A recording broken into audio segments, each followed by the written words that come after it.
The Mayor of Toronto has met with the Prime Minister to discuss the Premier of Ontario's plan to invoke the Notwithstanding clause in his quest to shrink the size of Toronto City Council. John Tory tweeted out this photo of the meeting, adding he appreciated Trudeau's support for democratic principles, institutions, and the importance of respecting cities.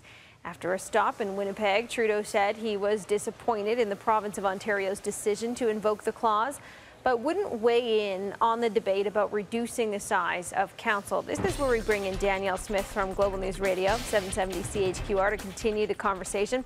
Danielle, you've got Ted Morton on your show today to talk about this.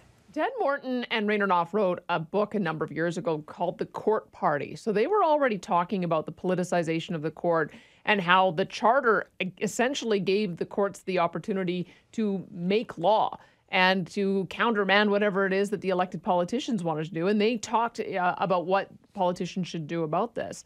And this is part of the reason why the Notwithstanding clause is in the Constitution in the first place, is that sometimes the courts get it wrong. When you think about everything that we go through to try to make decisions. I mean, the Olympics is a prime example. We're going to have direct democracy, so every Calgarian has a say in that important decision.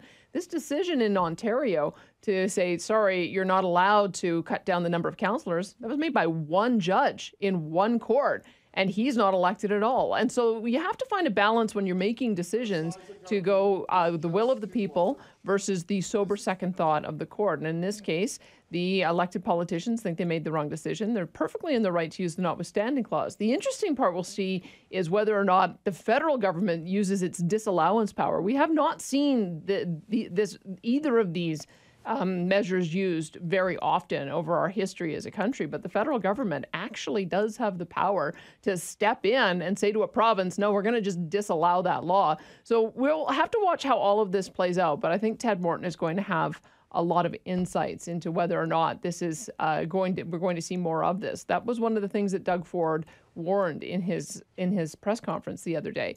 It was, not only are we using the Notwithstanding clause here, but be warned that anytime judges try to make laws in our province that override what we want to do as elected officials, we're going to use it again. It's an interesting situation for sure. Thanks for this, Danielle. Yeah, my pleasure.